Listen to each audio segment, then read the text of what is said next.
और अब बात करेंगे मौसम की। कराची में मौसम ने फिर करवट बदल ली। मुख्तलिफ इलाकों में बारिश। सुरजानी, सदर, लियारी, केमाड़ी, टावर और बल्दिया में बादल बरसने लगे। मौसम खुशगवार हो गया।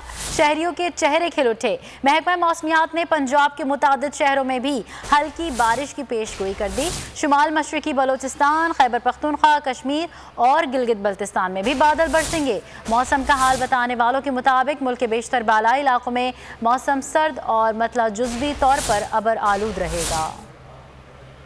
में बादलों का गश्त, मौसम जबरदस्त। मुख्तलिफ इलाकों में हल्की बारिश से मौसम खुशगवार हो गया। मरी और गलियात में रुई के गालों की बरसात, हर सू सफेदी छा गई। लवारी टनल के करीब बर्फबारी के बायस बंद सड़क ट्रैफिक के लिए खोल दी गई। 10 घंटे से गाड़ियों में फंसे मुसाफिरों को रिलीफ मिल गया। इस्लामाबाद में मारगला की पहाड़ियों पर बादल तैरने लगे। लाहौर, गुजरावाला, सरगोदा समेत पंजाब के मुतादिद शहरों में भी बादल बरसेंगे। एबटाबाद, मालाकंड, कोहाट और वजीरिस्तान में हल्की बारिश और पहाड़ों पर बर्फबारी का इम्कान है। गिलगित बल्तिस्तान और कश्मीर में भी बादलों ने डेरे डाल दिए। मौसमियात ने बारिश और बर्फबारी की पेशगोई कर दी। बलूचिस्तान के बेशतर अजला में मौसम सर्द और खुश्क रहेगा। कोयटा, ज़ोब, ज़ियारत, बारखान और गिरदुनवा में हल्की बारिश मुतवक्के है।